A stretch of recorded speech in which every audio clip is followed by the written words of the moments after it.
میں جو آپ کو شخصیت کے بارے میں بتانے جا رہا ہوں، مولانا طارق جمیل صاحب، یہ پوری دنیا کے لوگوں کے دلوں میں چھا کے ہوئے ہے۔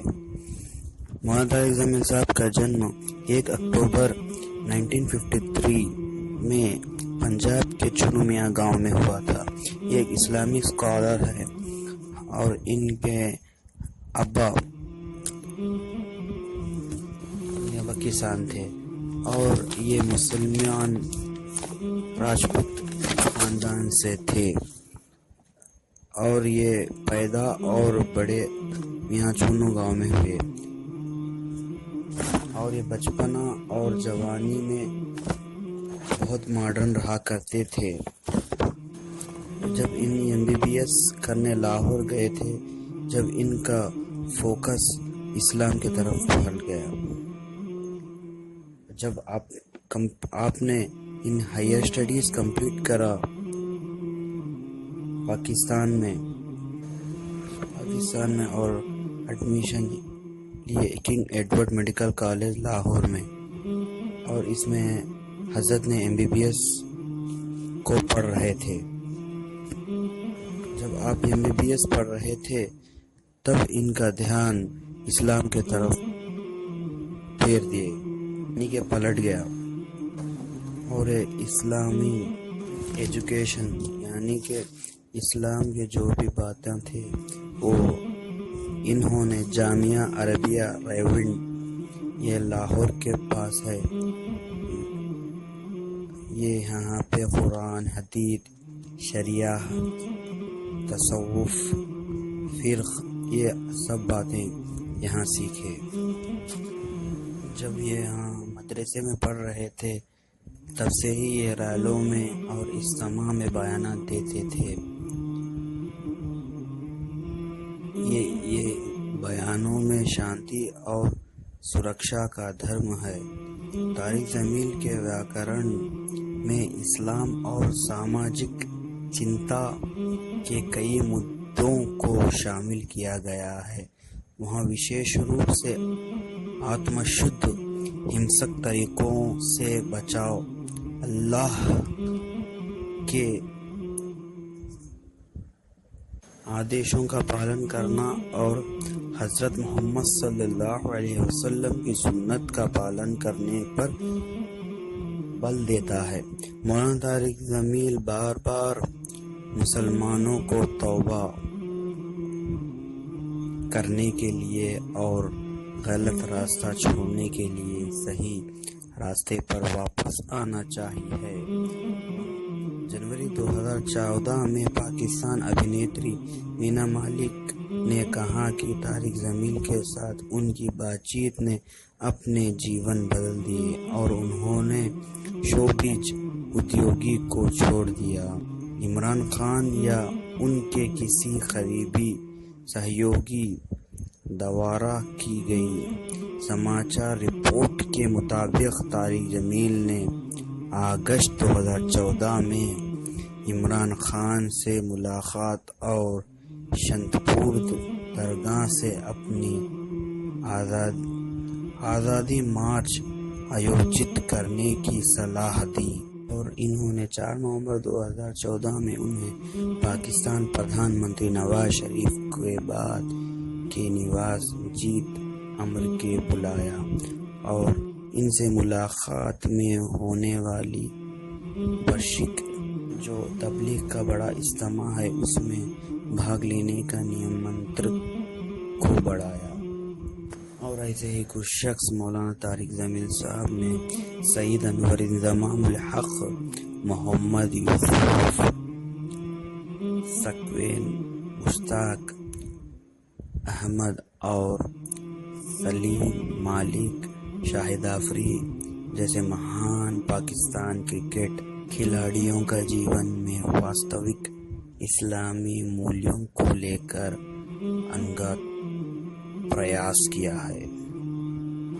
ایک میگزین ہے موسٹ پاورفل موسٹ انفلوئنس 500 کے 2013 اور 14 کے میگزین میں انہیں لوکپریہ ویکتی کے روپ میں چنا گیا تھا، اور انہوں نے انڈیا کے جانے مانے ہستی عامر خان کو بھی دعوت کے ذریعے سے ان کی زندگی میں بھی بدلاؤ لائے۔ جب گھر میں آؤ ایک فیملی بنو، میں نے کئی دفعہ دیکھا ہے کہ ہر بچہ موبائل سے کھیل رہا ہے، یہ یہاں ماں ادھر ابا ادھر، سب موبائل میں لگے ہوئے ہیں، سب ایک بھی آپس میں گفتگو نہیں ہو رہی۔ اللہ کا واسطہ ہے، رشتے مت توڑو، لوہا بن جاؤ گے، مشین بن جاؤ گے۔ اس موبائل نے جغرافیہ سکیڑ دیا اور دلوں کو مشرق اور مغرب سے زیادہ دور کر دیا۔ یہاں بیٹھ کے امریکہ کی آواز سنو، لیکن یہاں بیٹھ کے دل اور دل سے نہیں ملا ہوا۔ ایک گھر میں رہ کر بچہ اپنے موبائل کے ساتھ، بچی اپنے موبائل کے ساتھ، اماں اپنے موبائل کے ساتھ، خامد اپنے موبائل کے ساتھ، یہ لائف کوالٹی ہے، یہ زندگی ہے۔ کھاتے کھاتے موبائل، سودے، یہ زندگی ہے۔ پیشاب کرتے موبائل، یہ زندگی ہے۔ تمہارے مال کا کیا فائدہ اگر تمہاری زندگی کی کوالٹی برباد ہو گئی؟ دیکھو تو صحیح، صبح سے شام اپنے آپ کو اینالائز تو کرو کہ تم 24 گھنٹے کیسے گزار۔ کیا اس کا نام زندگی ہے کہ صرف تمہارا کاروبار بہت بڑا ہے، تمہاری شاپس کھل گئی امریکہ میں، یورپ میں، ایشیا میں، افریقہ میں، اور تمہارے کاروبار چل گئے، تمہارے سودا؟ تم خود کیا ہو؟ تمہاری اپنی زندگی کیا ہے؟ اٹھو تو موبائل کان سے، لیٹو تو موبائل کان سے، بیٹھو تو موبائل کان سے۔ جب اپنے بچوں میں بیٹھو، خامد بیوی بچے، موبائل بند کر دو، آپس میں بیٹھو۔ یہ بیٹھنا تربیت ہے، تربیت ہے۔ نصیحت کرنا تربیت نہیں ہوتی، رویے تربیت ہوتے ہیں، رویے، سلوک۔ بیوی کو محبت دو، بیوی خامد کو محبت دے، درگزر اللہ کے واسطے پکڑ تھکڑ کا معاشرہ ختم کرو، تنقید اور طنز کا معاشرہ ختم کرو۔ مائیں چھوٹے سے بچے کو بڑا بنانے کے چکر میں ادھر سے تھپڑ ادھر سے تھپڑ، یہاں نہیں بیٹھنا، یہاں نہیں بیٹھنا، یہ نہیں کھانا، وہ نہیں کھانا، یہ کیا کیا، وہ کیا کیا، سہم سہم سہم۔ بچہ ماں باپ سے کٹ کے کہیں کا کہیں چلا جاتا۔ مجھے پتا ہے تم نہیں کرو گے، لیکن سنو تو صحیح، تمہیں اگلے نہیں کر رہے ہو، ابھی تک بچے کو اسکول نہیں بھیجا، ہو اس کا تو فیوچر خطرے میں پڑ گیا، اس کا تو فیوچر خراب ہو جائے گا، ابھی تک اسکول نہیں گیا، خالی ادھر پیمپر لتھا نہیں، ابھی تک اسکول نہیں بھیجا۔ جب تک ایسے بیوقوف ماں باپ ہیں، اسکول والوں کی چاندی سونا بنتا رہے گا۔ مجھے بتاؤ تم میرے نبی کے ساتھ کیا کر رہے ہو؟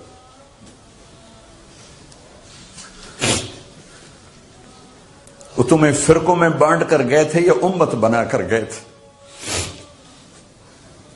کیوں اس نادان کھیل میں اپنی زندگی برباد کرتے ہو؟ کیوں نہیں مسلمان بن کے رہتے ہو؟ اس امت میں اختلاف شروع سے ہے، ہمیشہ رہے گا، یہاں تک نہ جاؤ کہ ایک دوسرے پر کفر کے فتوے۔ جنت میں کون جائے گا؟ سنیوں نے کہا وہابی کافر، وہابیوں نے کہا سنی کافر، بریلیوں نے کہا دیوبندی کافر، دیوبندیوں نے کہا بریلوی کافر، شیعہ نے کہا سنی کافر، سنی نے کہا شیعہ کافر۔ جنت میں کون جائے گا؟ کچھ تو بھائیو میرے نبی کی محنت کی قدر کرو۔ میرے نبی تو غیروں کو اپنا بنانے آئے تھے، ہم نے اپنوں کو غیر بنا دی۔ جو نفرت کی آگ وہاں بھڑک رہی ہے، یہاں مت بھڑکاؤ۔ جاؤ میرے دیس میں دیکھو کتنے سر کٹ چکے، کتنے سہاگ اجڑ گئے، کتنی مائیں بے آسرا ہو گئیں، کتنی جوان بیٹیوں کی مانگ ویران ہو گئی۔ کیا اسی کا نام اسلام ہے؟ اسی کا نام عشق رسول ہے؟ اسے وہ دین کہتے ہیں؟ ایک دوسرے کی مسجدوں میں نہیں جاتے ہو، ایک دوسرے کے پیچھے نمازیں نہیں پڑھتے ہو، جنت کے ٹھیکیدار بن گئے ہو۔ ایک دفعہ آپ گھر سے باہر تشریف لائے تو صحابہ آپس میں مناظرہ کر رہے تھے، جیسے آج کل مناظرے سنی وہابی شیعہ سنی بریلوی دیوبندی جو مناظرے چل رہے ہیں، صحابہ آپس میں مناظرے کر رہے ہیں۔ ایک کہتا قرآن یوں کہتا ہے، ایک نے کہا قرآن یوں کہتا ہے، تو آپ کے چہرے کا رنگ غصے سے سرخ ہو گیا۔ ہم نے کہا کیا میں اس لیے آیا ہوں، کیا میں اس لیے آیا ہوں کہ تم ایک دوسرے کے گریبان پکڑ لو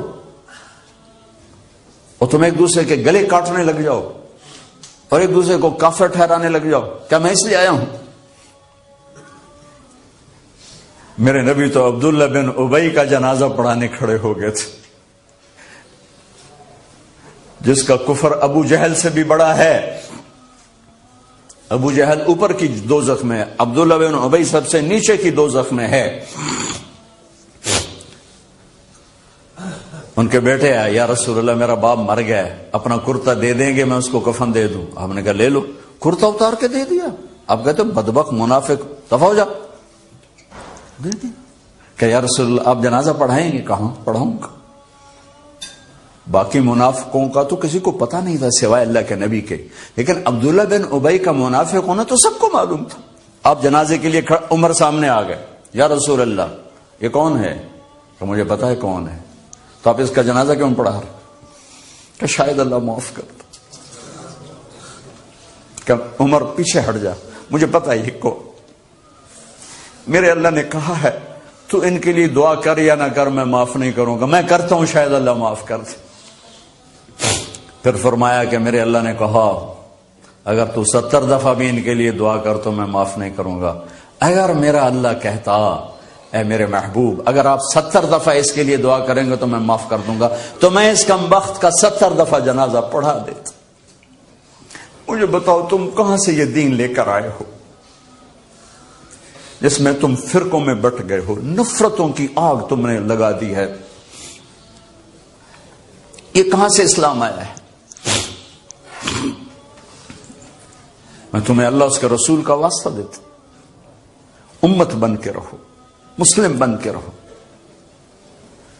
کوئی گنجائش نہیں، اپنے اپنے عقیدے پر پکے رہو، دوسرے کے لیے گنجائش رکھو۔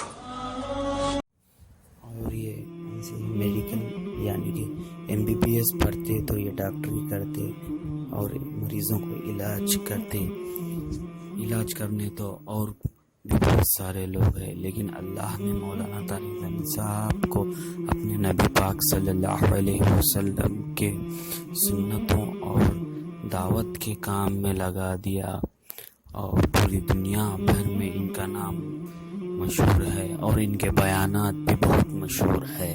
اور دعا فرمائے کہ مولانا طارق زمین صاحب کے عمر میں برکت دے اور ان کے جیسے لوگ اور بھی پیدا